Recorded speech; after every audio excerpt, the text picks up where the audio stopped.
हरिद्वार में जन आक्रोश रैली एवं कैंडल मार्च। अंकिता भंडारी हत्याकांड में दोषियों को कटघरे में लाने की मांग की तेज। खबर विस्तार से। खबर जनपद हरिद्वार के सुभाष नगर से, जहां अंकिता भंडारी हत्याकांड में न्याय की मांग को लेकर हरिद्वार में उत्तराखंड स्वाभिमान मोर्चा सुभाष नगर व्यापार मंडल के साझा नेतृत्व में जन आक्रोश रैली व कैंडल मार्च निकाला। इस दौरान जनता ने रैली निकालकर अपना आक्रोश और असंतोष प्रकट किया। जन आक्रोश रैली एवं कैंडल मार्च के दौरान न्यू सुभाष नगर पर प्रदर्शनकारियों ने कुछ समय के लिए सड़क पर बैठकर शांतिपूर्ण विरोध प्रदर्शन भी किया। इस दौरान अंकिता भंडारी को न्याय दिलाने के और दोषियों को कठोरतम सजा देने की मांग को लेकर नारे लगाए। प्रदर्शनकारियों ने स्पष्ट किया कि ये प्रतीकात्मक विरोध सरकार की चुप्पी और संवेदनहीनता के खिलाफ जनता की मजबूरी को दर्शाता है। रैली के समापन पर धामी सरकार का पुतला दहन कर सरकार की चुप्पी और निष्क्रियता के खिलाफ विरोध दर्ज कराया गया। नहीं चलेगी, नहीं चलेगी। धामी मर गया, हाय हाय हाय हाय हाय हाय। गट्टू की सरकार नहीं चलेगी, नहीं चलेगी। अंकिता हम शर्मिंदा हैं, तेरे कातिल जिंदा है। अंकिता हम शर्मिंदा हैं, तेरे कातिल जिंदा है। अंकिता हम शर्मिंदा हैं, तेरे कातिल जिंदा है। प्रदर्शनकारियों ने आरोप लगाया कि हत्याकांड में लगातार नए वीआईपी इनाम सामने आ रहे हैं। इसके बावजूद सरकार मौन रहकर अपने चहेतों को बचाने का प्रयास कर रही है। उत्तराखंड स्वाभिमान मोर्चा के हरिद्वार जिलाध्यक्ष सुरेश मोहन अंतवाल ने कहा कि अंकिता भंडारी हत्याकांड में अब नए वीआईपी चेहरों के नाम उजागर हो रहे हैं, लेकिन सरकार अब भी चुप्पी साधे हुए है। ये चुप्पी सरकार की मंशा पर गंभीर सवाल खड़े करती है। मोर्चा के हरिद्वार संयोजक अमरदीप सिंह रॉबिन ने कहा कि उत्तराखंड की जनता तब तक चैन से नहीं बैठेगी जब तक अंकिता भंडारी हत्याकांड के हर एक दोषी को कटघरे में खड़ा कर सख्त सजा नहीं दी जाती। व्यापार मंडल अध्यक्ष विकास सोतिया ने कहा कि अब तक अंकिता भंडारी के भाई को जो नौकरी देने का वादा धामी सरकार ने किया था वो भी आज तक पूरा नहीं हो पाया है। इस जन आक्रोश रैली में उत्तराखंड स्वाभिमान मोर्चा के जिला महामंत्री बीके सिन्हा, शुभम धीमान, विशाल, वासुदेव त्यागी, रवि, शुभम सहित बड़ी संख्या में कार्यकर्ता और आम नागरिक शामिल रहे। रैली को संबोधित करते हुए वक्ताओं ने स्पष्ट किया कि जब तक अंकिता भंडारी को पूर्ण न्याय नहीं मिलता और सभी दोषियों को कानून के कटघरे में लाकर सख्त सजा नहीं दी जाती, तब तक ये जन आंदोलन पूरे उत्तराखंड में जारी रहेगा।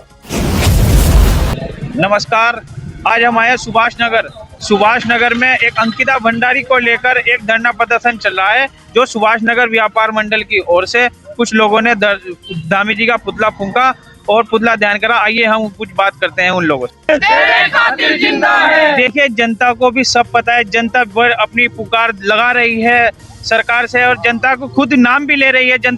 आम जनता सब जानती है कि दुष्यंत कुमार गौतम इसमें दोषी हैं और सब लोग नाम भी ले रहे हैं, लेकिन सरकार चुप्पी साधे बैठी है। इसी के लिए धरना प्रदर्शन चल रहा है। आज इन लोगों ने यहाँ पर धामी जी का पुतला भी दहन करा है।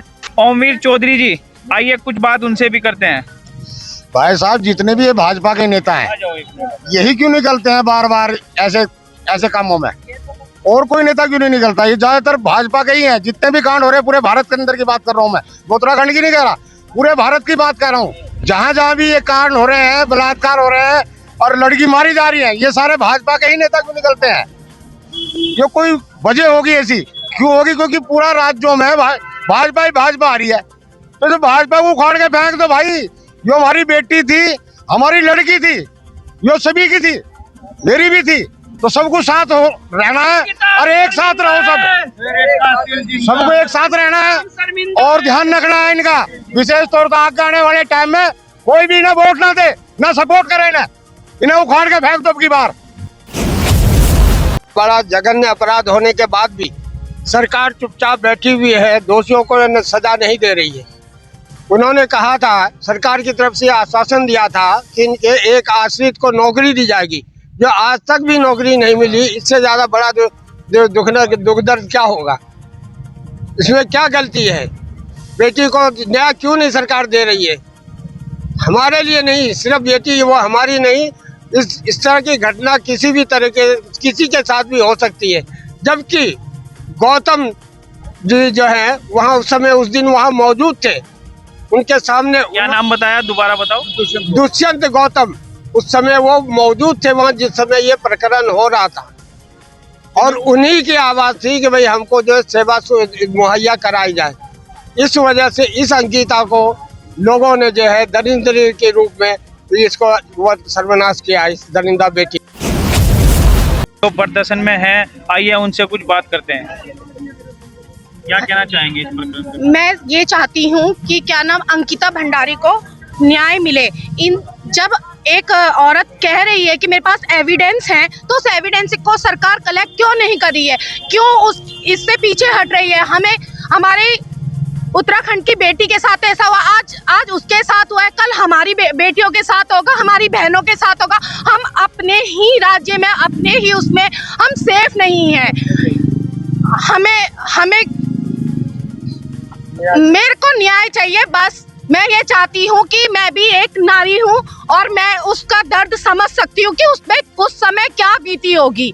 और सरकार हमें इस चीज के लिए क्यों हमें बार बार सड़कों में उतार रही है, हमें क्यों नहीं सीबीआई जांच मिल रही है। सीबीआई जांच कीजिए और हमारे सामने उन तीनों को ना फांसी दीजिए। मैं ये चाहती हूँ, क्योंकि वो हमारे सामने बार बार इस तरह आ रही हैं, तो कोई तो वो होगा कि हाँ क्यों नहीं हमारे लिए किया जा रहा है। हम अपने लिए, उस बेटी के लिए आगे आए, ताकि हमारे घर की बेटियां, हमारे घर की बहुएं, हमारे घर की बहनें सेफ रहे। हम लोग खुलेआम अपने लिए जी सके, हम अपने लिए निकल सके बाहर। ऐसे तो सबके साथ ऐसा होगा, कोई भी बेटी बाहर निकलेगी उसको इस तरह से करा जाएगा। मतलब बीजेपी है तो क्या नाम सब डर के बैठे रहेंगे क्या अंदर। हरिद्वार ज्वालापुर के सुभाष नगर से परिपाटी न्यूज टीम के साथ मोहम्मद दानिश की एक खास रिपोर्ट। हमसे जुड़े रहने के लिए हमारे चैनल को सब्सक्राइब करना ना भूलें